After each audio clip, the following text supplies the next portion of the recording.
masuk aja ke konsistensi. Ada beberapa hal baru yang ingin kita sampaikan.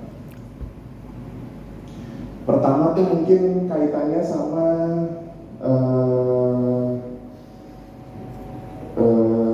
konsep kinerja. Konsep kinerja. Sekarang tuh lagi booming banget, lagi banyak banget dibahas di mana-mana. Bagaimana pengukuran kinerja lebih seringnya tuh sakit lah ya. Lebih seringnya tuh kita jadi sakit. Nah kalau dulu itu kinerja itu dihitungnya seringnya pakai anggaran, penyerapan anggaran. Mungkin sekarang juga masih ada beberapa yang menganggap pengukuran kinerja itu penyerapan anggaran. Nah kalau sekarang Bapak Ibu, pengukuran kinerja itu lebih ke kinerja, target kinerja yang berbasis indikator. Nah, dengan kondisi yang tadi, jadi karena kinerjanya itu pakai indikator, jadi di setiap jenjang itu harus ada indikatornya. Di tingkat OPD, targetnya Pak Kadis apa, gitu kan, di tingkat sepertiga targetnya apa, gitu, nanti di bawah dibagi rata sampai di level aktivitas. Di level aktivitas itu ada kinerja-kinerjanya dan nanti dibagi rata ke semua pegawai. Nah, kalau dengan konsep kinerja tadi itu salah satu poin pentingnya di dalam perencanaan itu konsistensi. Pertanyaannya adalah ini konsistensinya apa sebenarnya?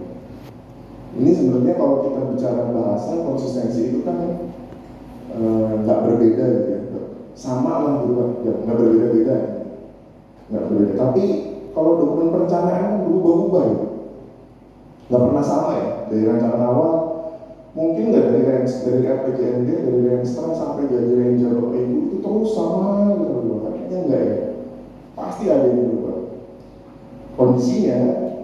Makanya konsistensi itu kita bikin semacam parameter. Jadi konsistensi itu bukan sama. Proses dokumen perencanaan itu adalah cara mencapai tujuan. Jadi yang sama dalam aspek konsistensi itu tujuannya. Yang sama tuh tujuan. Contohnya misalnya Bapak Ibu, aku tadi kita bermimpi punya diorama gitu ya. Atau dia punya diorama gitu. Dan punya diorama kita targetkan dalam waktu 5 tahun.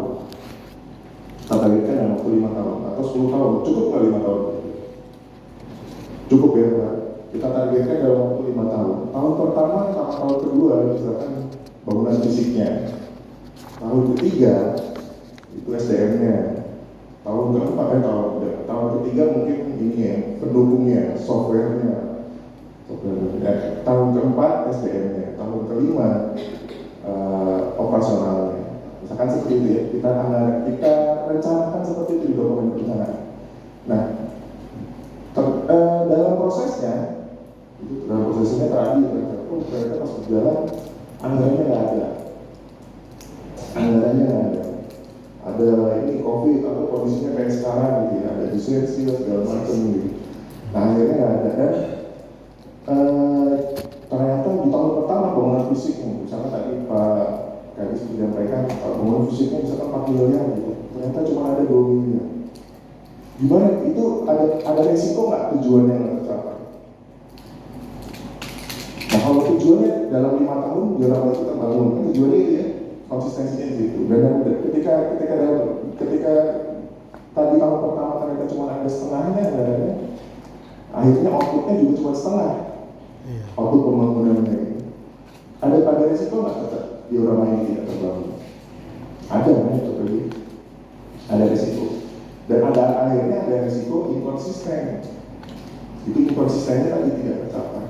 Tapi beda cerita, misalkan tadi ternyata cuma ada 2 miliar. Tapi kita yakin tahun depan tadi ada 2 miliar, 8 miliar ya. Tahun depan berarti kalau rencananya 4 miliar tahun ini, 4 miliar tahun depan.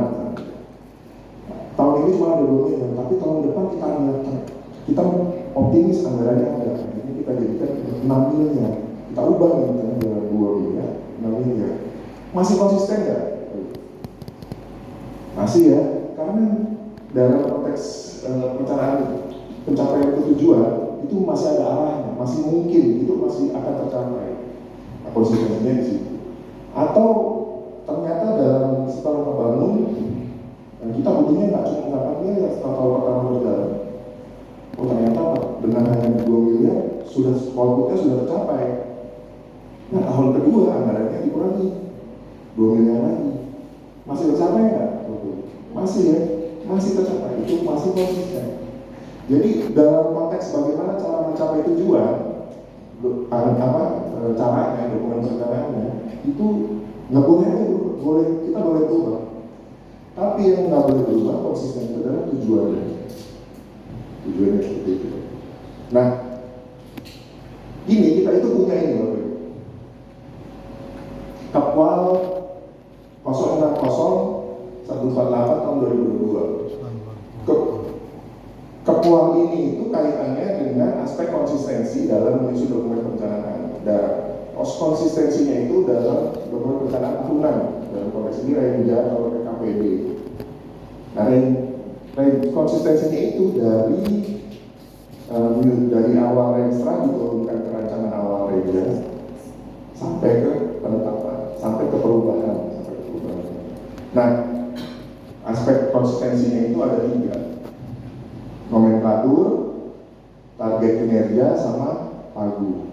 Target kinerja ini sebenarnya sudah kita bahas tadi terkait bagaimana kita menjaga target-target kinerja untuk mencapai tujuan. Kalau nomenklatur, ternyata dengan adanya Permendagri 90 terkait nomenklatur, ini mau tidak mau akhirnya sama. Kalau dulu kan Permendagri 86 itu bahasa program bebas ya, bahasa kegiatan bebas, kita bisa bikin narasi sendiri. Nah, kalau sekarang semua udah diatur di nomenklatur. Dan nomenklatur ini membatasi wewenang kita. Jadi kayak kita itu masih dikasih otonomi, tapi diatur, nah, bolehnya ngelakuin ini aja. Di daerah itu sekarang seperti itu. Jadi yang kita boleh lakukan itu jadi sampai batas, bahkan sampai batas subkegiatan itu kita udah diatur. Sampai kegiatan, habis kegiatan itu kita udah diatur sama pusat. Itu bolehnya mana.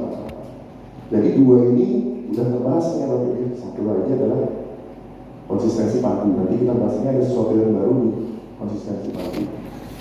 Ini dari awal ya, rancangan awal, rancangan akhir, rancangan sampai 5. Ini rancangan awal.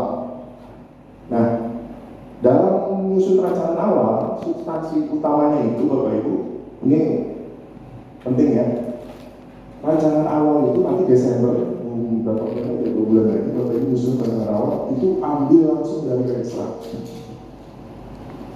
Jadi dari Renstra langsung turunkan jadi dokumen. Jadi Renstra misalkan besok 2026, Renstra 2026-nya potong, kan Renstra kan dari 21 sampai 26 ya. 26-nya dipotong, diambil jadikan satu dokumen dari negara. Tapi ada catatannya. Ada yang nggak boleh diubah. Pada dasarnya waktu Bapak Ibu mengambil dari Renstra tadi, caranya tadi yang saya sampaikan tadi, caranya boleh diubah. Bapak Ibu bisa evaluasi ulang. Tadinya Renstra bunyinya begini, ternyata udah nggak relevan. Bapak Ibu pengen ubah caranya, saya boleh aja. Jadi boleh ya evaluasi ulang Renstra itu boleh nanti langsung jadi rancangan awal Renja. Tapi ada yang nggak boleh diubah. Ada 2. Yang satu periga, prioritas daerah. Di sini ada periga nggak? Ada ya? Nah, itu nggak boleh diubah. Itu harus masuk langsung ke Renja otomatis. Nah, yang kedua adalah belanja operasional. Belanja operasional itu harus selesai clear di rancangan awal Renja. Belanja operasional itu gaji, pemeliharaan, listrik, internet, pelayanan umum, non-PNS dan segala macam ya, SPPD, tempat koordinasi dan segala macam. Sifat operasional itu harus clear di rancangan awal. Jadi rancangan awal Renja ini Renstra yang dievaluasi plus 2 poin ini dengan catatan 2 ini. Nah operasi. Jadi kalau Bapak Ibu nanti misalkan di dalam proses perjalanan menyusun dokumen di KPD penetapan, Renja penetapan itu ternyata anggaran gajinya kurang. terus ngajuin ke Bapeda. Sebenarnya Bapeda bisa menolak, karena harusnya Bapak Ibu sudah selesaikan itu semua di rencana awal. Itu tidak lagi, kecuali Bapak Ibu dapat pindahan pegawai gitu. Dapat pindahan pegawai dari dinas lain, dari dinas lain pindah ke BPK gitu, atau penerimaan baru gitu, atau ada yang pindah keluar gitu. Nah itu boleh kita ubah. Tapi dengan kalau tidak ada yang berubah, harusnya sudah selesai. Termasuk listrik. Nah, kalau listrik misalkan ternyata kenaikan tarif, nah